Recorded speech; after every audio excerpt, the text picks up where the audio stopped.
happy day. Oh, happy day. Oh, happy day. 안녕하십니까. 신경외과 의사 김영호입니다. 이분은 45세 남자분인데 말 그대로 누워서 119를 타고 오신 분이었습니다. 한 달 더 왼쪽 다리가 갑자기 아프더니 일어나면은 힘이 빠지고 통증 때문에 서질 못해서 다른 병원에서 한 달 정도 입원을 하고 계시다가 그쪽 병원에서는 어려운 부위고 난이도가 높은 수술이기 때문에 수술 못한다고 해서 입원 치료만 받고 있다가 오신 분이었습니다. MRI를 보면 굉장히 큰 덩어리가 바깥쪽, 원외측이라고 하는데 이 바깥쪽으로 이렇게 터져서 디스크가 굉장히 큰 덩어리가 터져서 신경이 지나가는 기목을 꽉 막고 있는 모습이 보입니다.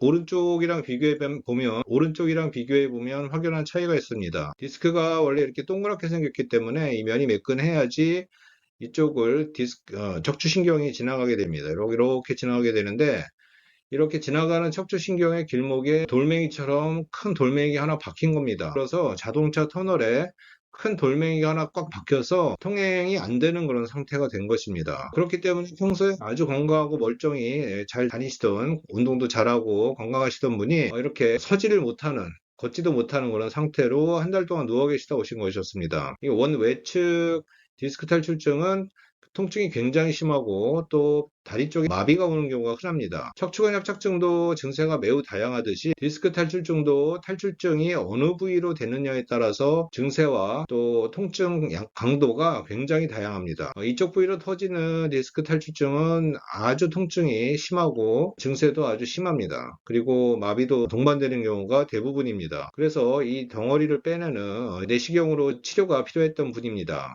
세로로 작은 MRI에서도 보면 잘 보이진 않지만 이 덩어리 때문에 이 신경공을 지나가는 척추신경이 꽉 막혀 있는 모습입니다. 신경공이 이렇게 넓어야 되는데 여기는 이 검은 덩어리 때문에 신경공이 꽉 막혀서 이것 때문에 일어서질 못하셨던 분입니다.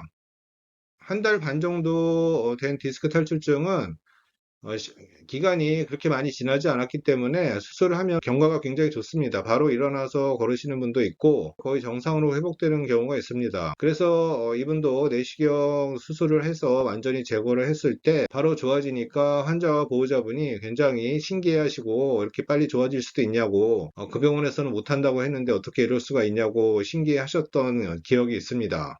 척추 디스크 탈출증은 디스크가 서서히 약해지다가 어느 순간 자동차가 타이어가 펑크 나듯이 펑 터지면서 척추신경을 꽉 누르기 때문에 다리를 움직이는 전선줄 역할을 하는 척추신경 기능이 갑자기 떨어지면서 갑자기 전선줄이 전기가 나가듯 생기는 병입니다. 전기로 움직이는 기계가 단전이 되면 스톱하듯이 척추신경을 통해서 전류의 흐름이 끊기면 다리 근육은 죽습니다. 죽거나 기절 상태가 됩니다. 이렇게 척추신경이 심하게 눌리는 경우는 빨리 풀어서 정상적으로 회복을 시켜줘야지 이런 상태에서 비수술 치료를 받는다는 척추신경이 죽도록 방치하는 것이나 마찬가지입니다.